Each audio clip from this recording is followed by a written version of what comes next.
Дәуіт ұлы Сүлейменнің нақыл сөздері берілген. Нақыл сөздердің мақсаты мынау: даналық пен тағылымды білдіріп, парасатты сөздерді ұғындыру, әділдік, дұрыс іс, ақ ниетке бағыттап, тәрбиелі, саналы өмірді иеленту. Ақылы толмағанға ақыл беріп, жастарға білім, саналық сыйлау. Саналы жан тыңдап ақыл кеңес табады, дана жан біліміне білім қосады. Осылай нақылда астарлы сөздерді, данышпан адамдар айтып кеткендерді һәм олардың жұмбақтарын түсінеді. Білімнің бастауы жаратқан иені терең қастерлеп, оған мойынсыну. Ал Құдайдан безген надандар болса, елемейді даналық пен тәрбиені. Балам, әкеңнің тәрбиесін тыңда, шешең берген тәлімнен де бас тартпа. Олар басындағы тәждей тамаша, мойныңдағы моншақтай ұнамды да. Балам, күнәһарлар еліктіргенде айтқандарына сен ешқашан көнбе.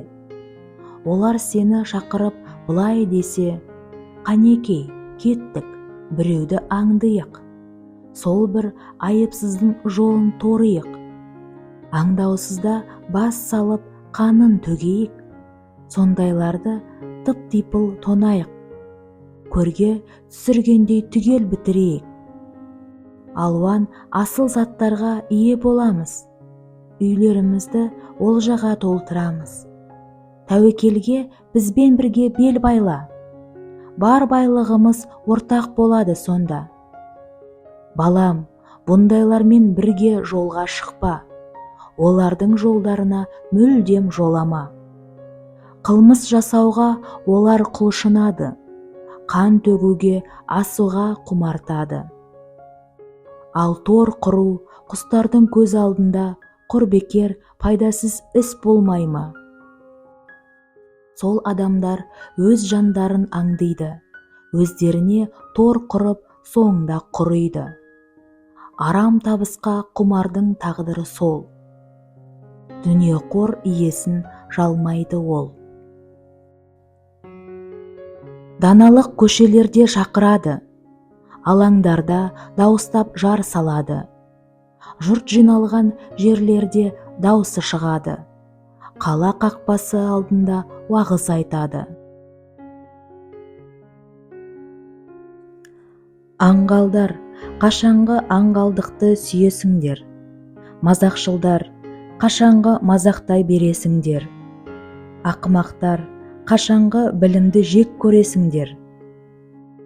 Қане менің тәрбиеме құлақ түріңдер, сонда сендерге рухымды молынан төгемін, айтатын сөздерімді түгел білдіремін.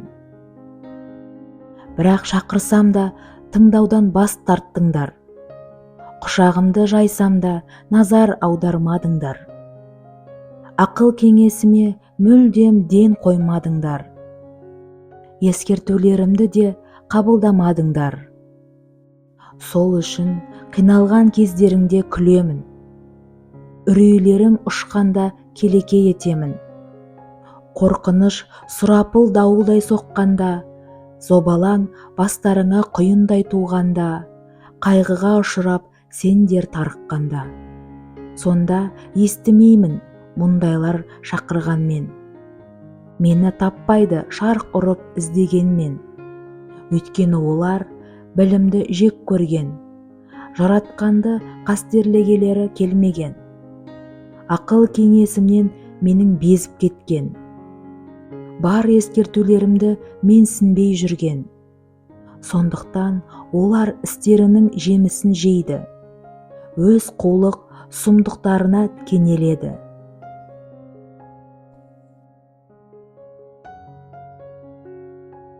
Аңғырттың қаңырлығы өзін күйретеді, аңғалдың бейқамдығы өз түбіне жетеді.